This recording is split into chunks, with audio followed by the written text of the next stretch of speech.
In the fifth week of autumn, when the chill began to seep even through the thick concrete walls of the old archive where Alina worked, and thin drafts hid between the folders, carrying the smell of damp cardboard, she arrived earlier than everyone else, as usual.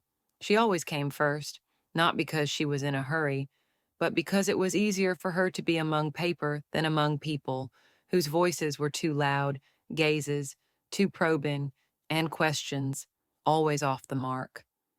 Alina had been working at the state archive for almost 10 years. Her desk stood by a window that offered a view only of the wall of the neighboring building and a lonely chestnut tree shedding its leaves one by one with pauses like the breath of an old tired man. Her work was impeccable. She sorted files, scanned cards, stamped documents, stitched papers together, and kept silent, always silent. Even when she was asked questions, she answered briefly, almost with gestures, not out of arrogance, but out of some deep, almost ancestral weariness, as if her words were a precious resource she couldn't afford to waste. That day, she was sorting a box of documents from 2001, a dull, unremarkable box inherited from a long-defunct department. The papers were boring, decrees, certificates, protocols. Nothing stood out from the typical bureaucracy of the early 2000s. But at the very bottom of the box, beneath a carelessly placed list of employees, she noticed a thin, withered envelope with no stamp. The paper was faded, but not so much that she couldn't see. Her name was written on it. Alina. Your hands aren't shaking. Read it to the end. Written in her own handwriting, a handwriting she didn't recognize.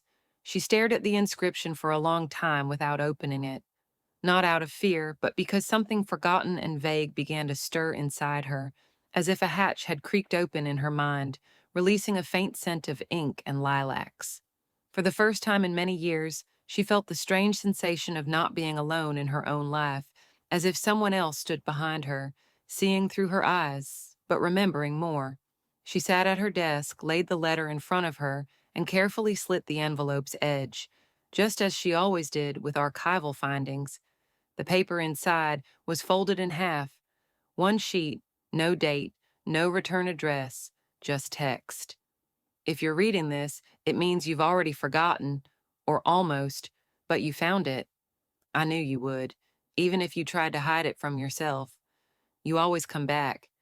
You're 39 now, and you think silence protects you. But it's not protection. It's a cage we built ourselves when we were afraid of being heard. Look out the window. If the chestnut still has at least one leaf, you still have time. Alina dropped the letter onto the desk and slowly lifted her eyes. Outside the window, a single leaf clung to a branch. Just one. Soon they'll come to you. You know what I mean. We didn't just forget. We were made to forget. Don't believe anyone who says this is a coincidence. When you find this letter, it will begin. What we've kept silent about. I'm sorry that you had to learn this from yourself. Signed, Alina, 1999. She sat in silence for another half hour. Downstairs, the guard could be heard making tea and jingling keys. Someone slammed a door. Someone laughed in the hallway. And she stared at the letter like a wound accidentally reopened, not knowing it hadn't healed yet. Everything about the letter was familiar, but not hers, as if someone was speaking with her voice from a depth she hadn't visited in years. And from that day, her silence stopped being a refuge. It became a question. The next morning, Alina arrived at work later than usual. Not on purpose, her feet simply moved more slowly. The route felt longer, her steps softer, as if the street itself was trying to dissuade her from hurrying. In her head, despite the morning coffee, pulsed a foggy sensation, not pain, not a memory, not fear, anticipation. She had left the letter at home, tucked between two old notebooks in a folder. It felt safer that way. But the words stayed in her head, clearly, as if she had written them herself just yesterday. Especially one line, look out the window. If the chestnut still hasn't lost all its leaves, you still have time. When she opened the blinds, the leaf was still there. One, the last. She stared at the filing cabinet for a long time, as if she could scan it with her gaze and pull the answer out of thin air. She didn't know what to look for, but the feeling was unmistakable. Something had to be here in the archive, in this building, among dust, ink marks, and other people's memories. Not someone else's, hers, just forgotten. Alina opened the folder labeled School Events. 1998 முதல் 2000 காலம். She wouldn't have thought to look there before. But something told her the beginning was in that time frame, as if the letter was a continuation of something she had once written, but hadn't saved. The folders were stuffed to the brim, posters, student lists, reports, and then between two photocopies, a thin yellowed sheet, the script for a literary evening, date March 1999, place school number 61 Assembly Hall, event title Voices Within, reader's name Alina Sorokina, grade 9. A presentation topic, original poem, next to it, a handwritten note, work removed from program, excluded from public recital, decision of the teaching council. VP no text, no explanation, just a check mark and a note. The girl didn't object, remained silent, but she remembered, not the words at first, but the feeling of that evening, the stage, the light shining in her eyes. She saw herself standing there, paper in hand, and the principal whispering into her homeroom teacher's ear, "What is she reading?"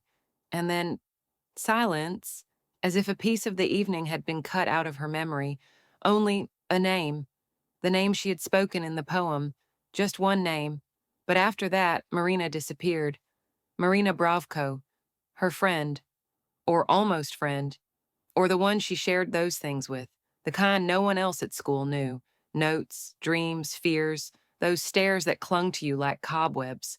Marina was strange, smart, quiet, almost like Alina, only braver in her eyes. And after that evening, she never came back to school. At first, they said she went to her grandmother's, then that she had transferred, then nothing. Alina didn't ask. She already knew how not to ask. Her mother said just once, "Stay out of it. You see what happens when you go around with your poems." And that was it. Now the memories were crashing in like waves. They weren't vivid, they weren't clear, but they were alive, as if her memory had reopened. And from it, things began to emerge, kept hidden behind a double layer of silence. And that line from the letter, the one that said, "You know what I mean," suddenly felt not frightening, but painfully accurate. Yes, she knew. She once wrote a poem that wasn't meant to be read, and she wrote it in such a way that a person vanished from memory. Now, looking at the council note, she saw it as evidence. And for the first time, she realized her silence wasn't a defense. It was a consequence. She didn't choose to be quiet. The silence chose her.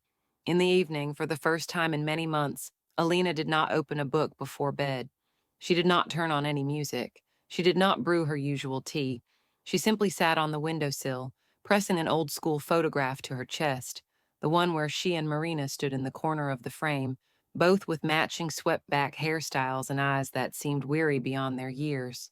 Marina wasn't looking at the camera. She was looking to the side, as if she saw something no one else could see. That's how it was then, and always had been. The next day, Alina began to search, not in the archives, but online, on forums and search engines, in alumni databases. She tried Marina Bravko, born 1985, school number 61, class of 2000, and found nothing.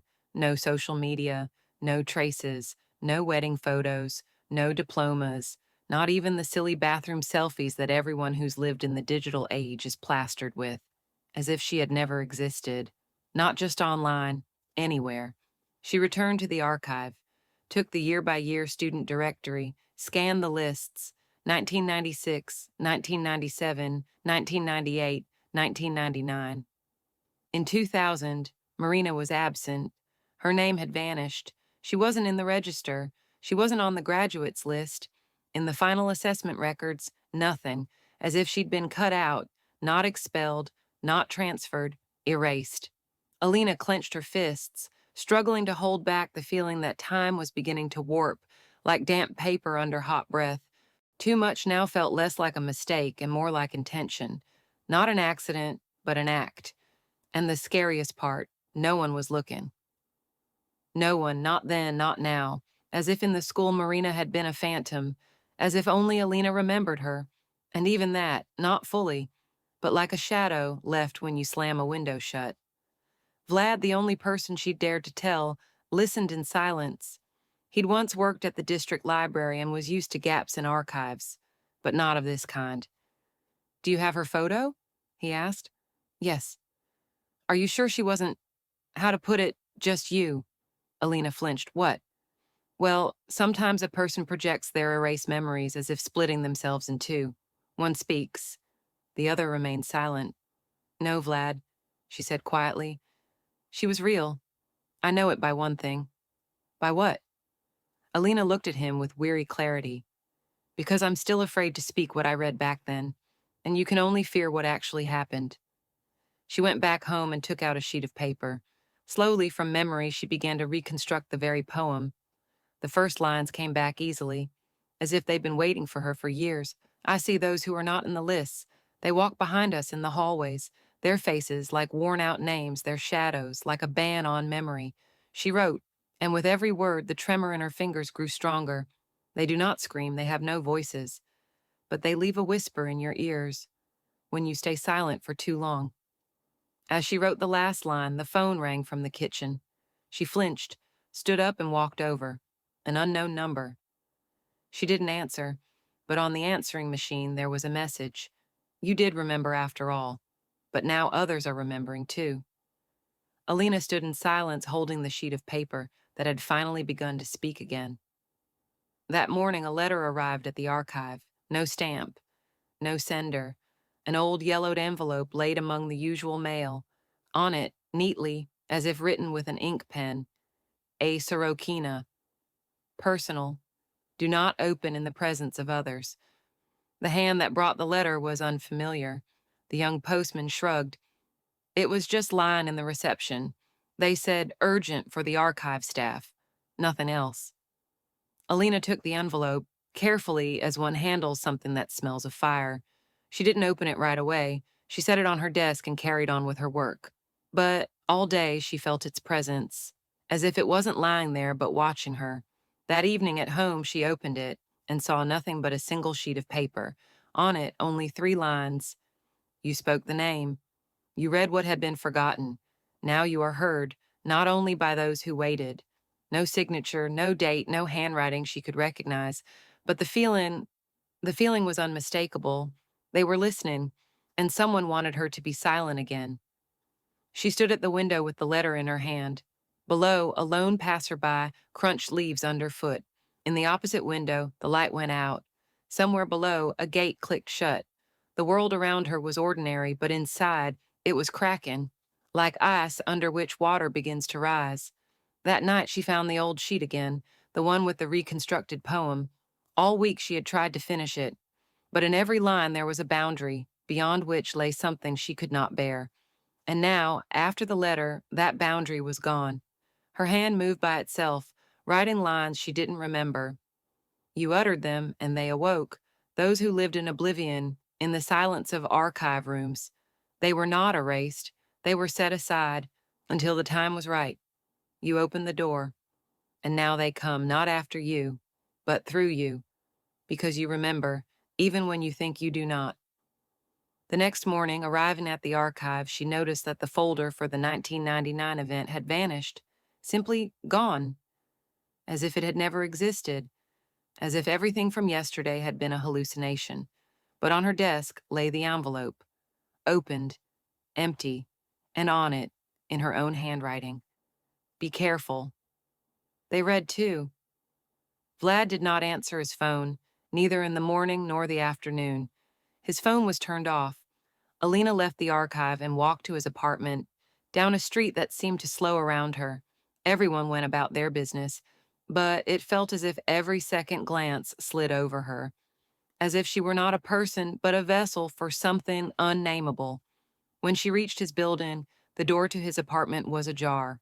On the floor lay his mug, shattered, and only one sheet of paper lay in the center of the room. In his handwriting, "You were right. They did not forget. They were only waiting for you to remember." She stood in the middle of the apartment, feeling everything around her grow unbearably real. Too fast. Too late. And then she remembered.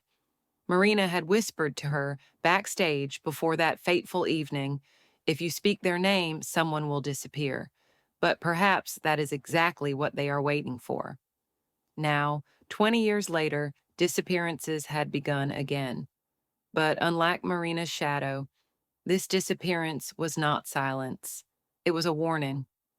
That morning, the archive was quieter than usual.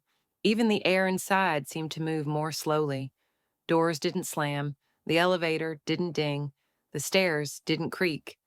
Alina opened her drawer of files by inertia, trying to stay locked in the mundane motions, as if to prove to herself that everything that had happened was mere coincidence, fatigue, autumnal depression.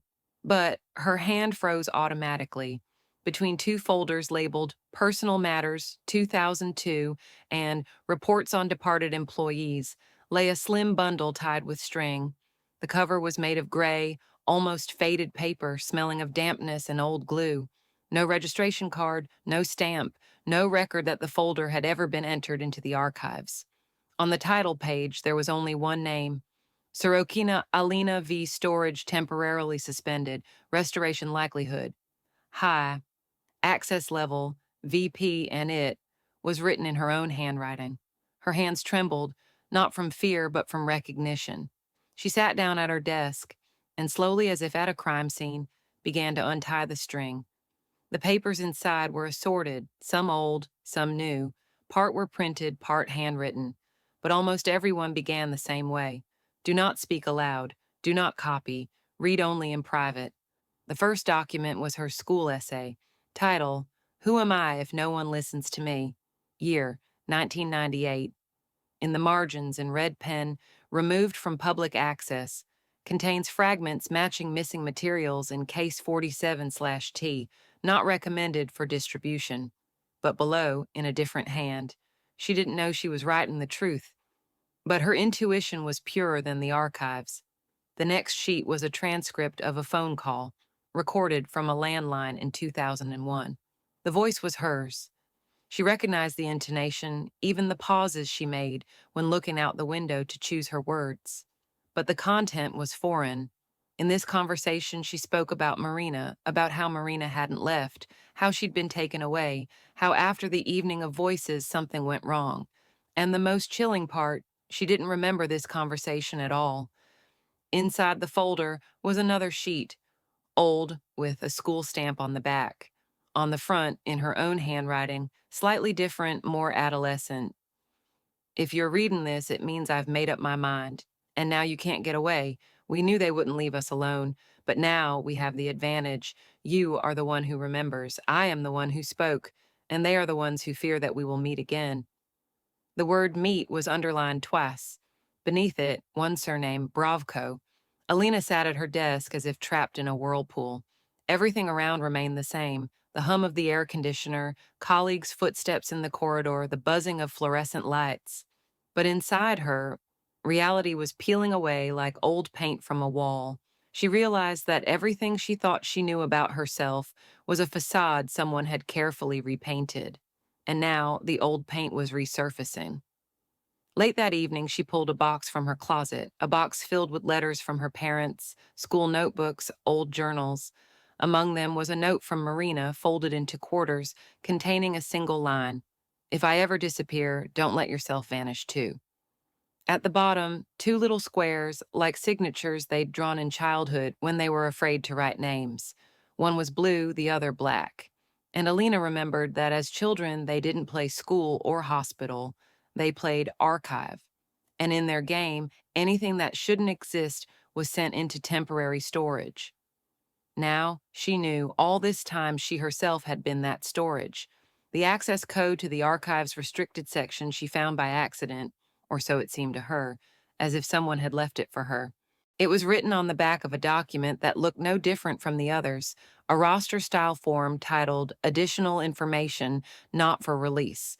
On the reverse side, in plain pencil, 47/T, Access 19, March 2001, 1711, remained silent until the end. She stared at those figures for a long time. The day, month, and year were the date of her 16th birthday. The time was 3 minutes before her appearance at that very school evening. Someone already knew then what would happen. Someone opened the file at the very moment she first spoke aloud what she ought not to know. Access to the special storage case database was on an isolated terminal, an old system used only by personnel with VP clearance, temporary re-verification. It sounded like a bureaucratic mistake, but in reality, it was a separate zone where documents that could not be called either fake or real were kept. They existed in between. Alina approached the terminal on the fourth floor in a corner of the corridor where even the light seemed faded. She inserted her card, entered the code. The system flickered, its screen blinked and displayed Collection 47, Case T, Archive Tag, Unstable Provenance. Warning, all access is logged. She pressed Continue, and the case file opened before her. Title, A Voice Out of Context. Subject S. The file contained 18 entries. One was shaded gray. Previously opened. Access logged.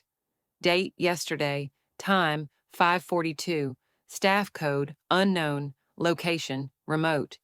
And at the bottom, this message. Hello, Alina. We knew you would open it. You're not the first, but you're the last one who can close it. The file held transcripts, not police reports, not school records, observations. The first entry by Observer D3, 1999. S. Sorokina exhibits unstable speech deviations, risk level high. Host, unaware, channel of transmission must be seized. The second entry, after the public utterance, evening of 19th of March, the first shift was recorded. B. Bravco, eliminated. S. Forgets. The third entry, memory will restore upon repeated exposure to the verbal trigger. Possible awakening, after 20 to 25 years. If she steps beyond silence, terminate. Alina leaned back in her chair. The screen was blinking. Pain pulsed behind her eyes. What had once seemed conjecture, letters with no return address, shadows in the files, had now become fact. Verified, documented, official.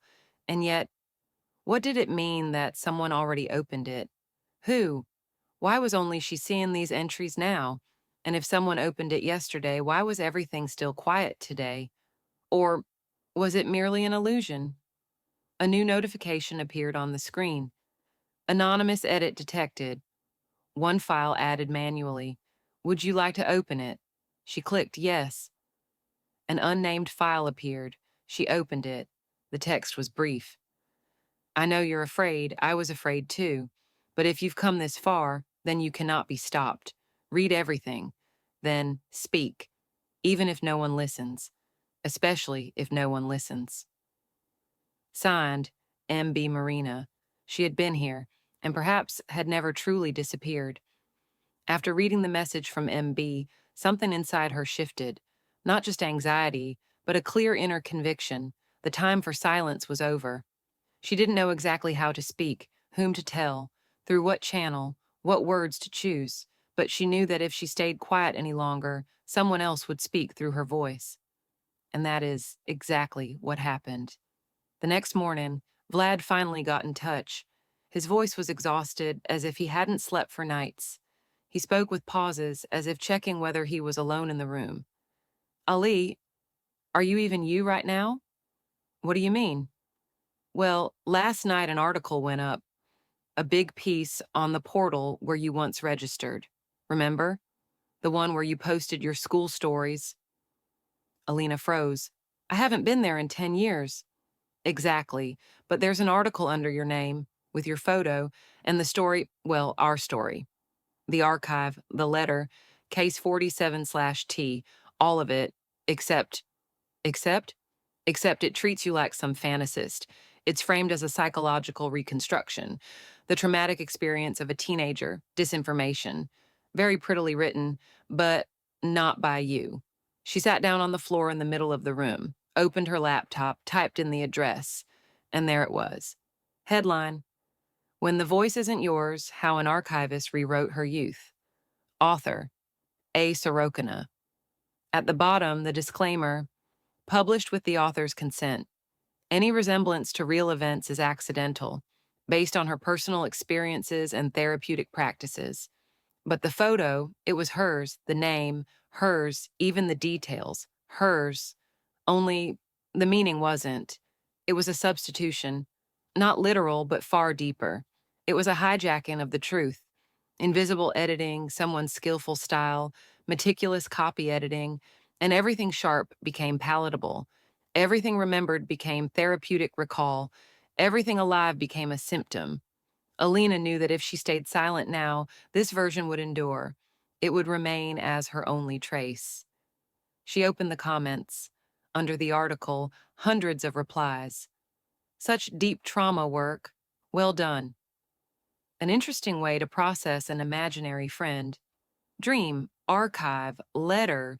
It sounds like a psychodrama. Who's the author? And no one asked, what if this isn't fiction? What if it's all true? She called the editorial office. Long rings. An answering machine replied, hello. Unfortunately, the publication was approved via electronic verification.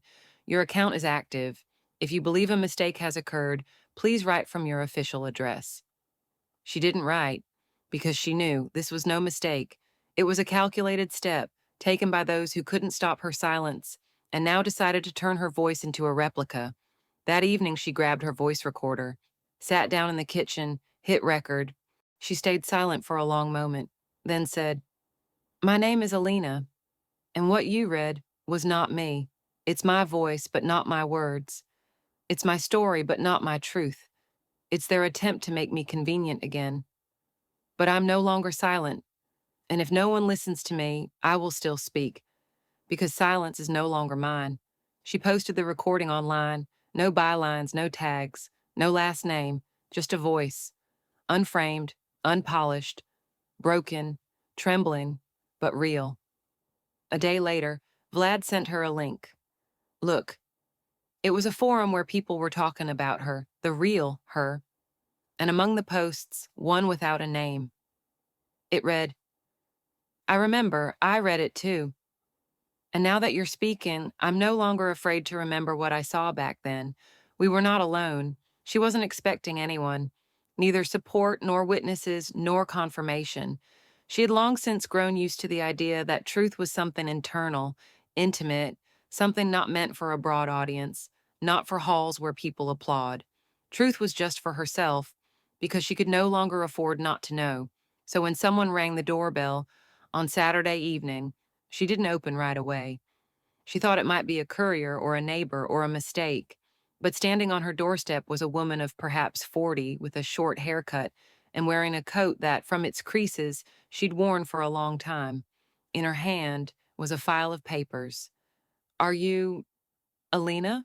She asked softly, as if afraid of being overheard. Alina nodded. The visitor glanced aside, then back at her. I was at that school, she said. I graduated 2 years after you. My name is Arena. I heard your voice. They sat in the kitchen. The tea cooled. Time moved like old film, slowly with crackles. Irina spoke. Back then, I heard your poem at rehearsal. I was in the hall. Someone let us in early by mistake. You were on stage. You spoke the words about names that had been forgotten, about those who'd been crossed out. I didn't understand it then, but it frightened me, like someone was standing right behind me.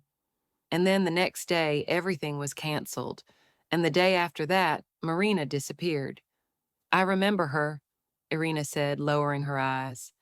She once told me there was a voice in our school that they hate because it wakes up other people's memories. At the time, I didn't know what she meant. Now I think it was you. Alina said nothing, but not from confusion. Something else was holding her breath, as if someone inside her whispered, here she is, the first person unafraid to bring the past back to you. 3 days later, a second visitor arrived, an elderly woman, limping, with a cane. She'd once been the school librarian. They fired me long ago when I started asking too many questions, but I kept something. From her bag, she produced a diary, old, almost falling apart. On its cover in pen, MB, if one day I'm gone, let them remember that I was here. Marina, her diary, it was filled almost to the end, the last entry dated March 21st, 1999. Alina spoke aloud. I knew it would happen. I am not disappearing. I am hiding in memory. If you are reading this, Alina, know this. You are not to blame. You were simply the first to speak what they were hiding. But now they won't be able to erase us all. Because if at least one of us is heard, then we exist. After that, more visitors came. Strangers, the former director's neighbor, a woman from the archive's maintenance team who always found odd replacements in the files, a student writing her thesis on school censorship who stumbled across deleted case files. Each brought a fragment, and each, upon meeting Alina, said almost the same thing. We were afraid, but now we're afraid to stay silent. Truth gathered around her, not as scandal, but as light. While some published articles in her name, others came with notebooks, with voices, with eyes that recognized her. You spoke, so now we can too. Alina was no longer alone, not because she'd become a hero, but because she had finally dared to be alive and had given others the right to do the same. The story she told became too loud, but not in newspapers or on TV, in hearts, where memory isn't filed away or tidied up by editors. Every day letters arrived, in her mailbox, in private messages, in printouts sent by ordinary post, stories of others, also forgotten, also silenced. But one envelope was unlike the rest, white, stamp-free, already opened, and inside only one note. You've understood almost everything. What remains is to learn who and why. The answer lies where it always does, in the archives, only not the paper kind. On the back, a QR code. She didn't want to scan it, but she did. The link led to the internal comment system of the publishing house that ran her article. The article's author was a user named DN registration date, long before the publication. But activity had begun only recently. In the drafts folder, 7 versions of the text, all of them borrowed her phrases, her letters, her voice. Under each, editor's revisions, and then an electronic document, internal memo. Sender, Dimitri N. Use this as a case study in false memory. You couldn't make a more convincing example. She stayed silent for 20 years anyway.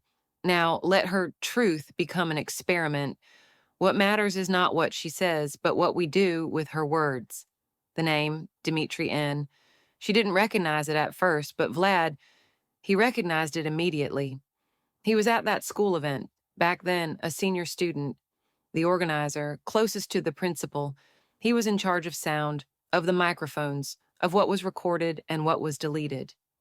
Alina found him, not on social media, on a page for an online course instructor in the psychology of memory. He was teaching the module How to Distinguish Fiction from Memory, and there, in one of his slides, was the line, "Sometimes the truest lie is the one a person wants to remember." And then his voice, "I knew. I always knew she would remember, but if you control the format, you can control the consequences." Alina did not write to him, did not demand a retraction, because at that moment she understood. He was not her enemy, he was a symptom of a system that fears someone will speak what others have hidden all their lives. He did not erase her voice. He simply feared that she would speak aloud what he himself heard back then and could not bear. She made a second recording. On it, no script, only silence. And within that silence, just one line. If you stole my voice, know that it only grew louder, because now it is no longer my voice, it is ours. She did not seek retractions. She kept speaking. And when someone asked, "How did you know your voice was genuine?" she answered, "Because they tried to erase it. And if someone wants to destroy your truth, then there is something important in it." The old assembly hall of school number 61 had long been closed. Once, meetings, concerts, evenings of remembrance were held here. Now, only dust, torn seats, and light creeping slowly across the floor through murky windows. But the lock had been removed, and the door was ajar. Alina entered alone, with a recorder in her pocket. with two sheets of paper, one blank, the other bearing the text of that very poem that had never been read to the end, and with a voice that no longer hid. She walked up to the stage, climbed the familiar steps, stood in the center, where everything had stopped 20 years ago, where what they called behavioral glitches began. She sat on the edge of the stage, laid out the paper, started the recording, but she did not read. She simply looked out over the empty seats. And then she realized, all this time, she'd thought she was the one keeping silent, hiding, forgetting, but in truth, she had been hidden. Her voice archived, her memories edited, and then they turned her into a case, an incident, a psychological phenomenon. But now all that was meaningless, because now she remembered. If someone hears, it means it wasn't in vain. If someone is afraid, it means there is power in the words. If someone wants you to be silent, it means your voice is needed.